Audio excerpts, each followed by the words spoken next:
Right, so I know we've had a bit of a break from best tech at particular price points, but I assure you we're back and better than ever. So welcome to best tech under $50. I'm Mrwhosetheboss, let's get started.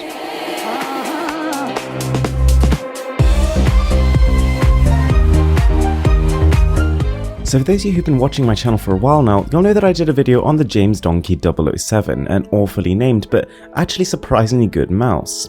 Now the company has finally released their lower end model, the James Donkey 325. It feels just as high quality as its $70 cousin, and it's got almost all the lighting features just without the customization. It's got a metal base, so it slides along any surface with pretty much no trouble at all, and it feels high quality as well as quite ergonomic for both left and right-handed users, and it's also got tons of programmable keys. Next up is a fantastic speaker by company Areolar.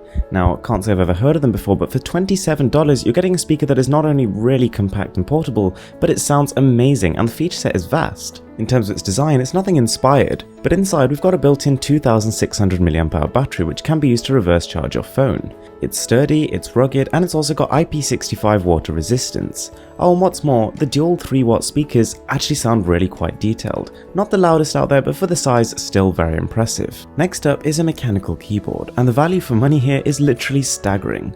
Not only are you getting a full-size Blue Switches mechanical keyboard for under $50, but also the LED modes on this are unlike anything I've ever seen before. The customization options here are honestly just ludicrous. I mean, if you think about it, every single individual key has 9 colors of LED behind it, so the possibilities are really just endless. On top of that, the typing experience with Blue Switches is just awesome. Alright, so next up is a really exciting one because this is the Mark V gaming headset, and it's hands down one of the best value for money headphones I've ever used.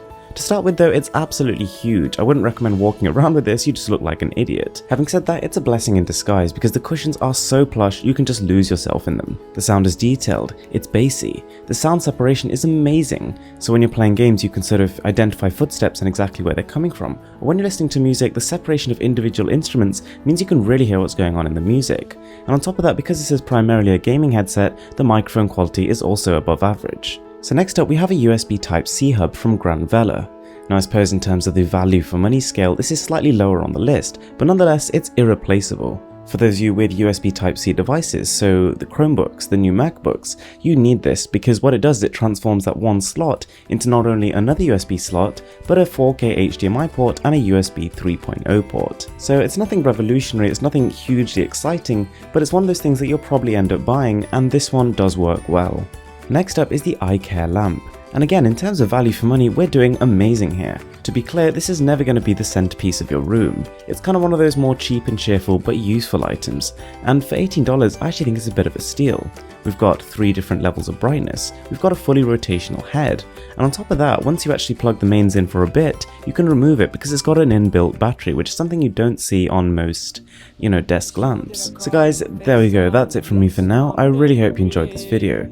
If you did, be sure to hit that thumbs up button, and if you're not already subscribed, be sure to do that now because we've got a ton of cool stuff coming.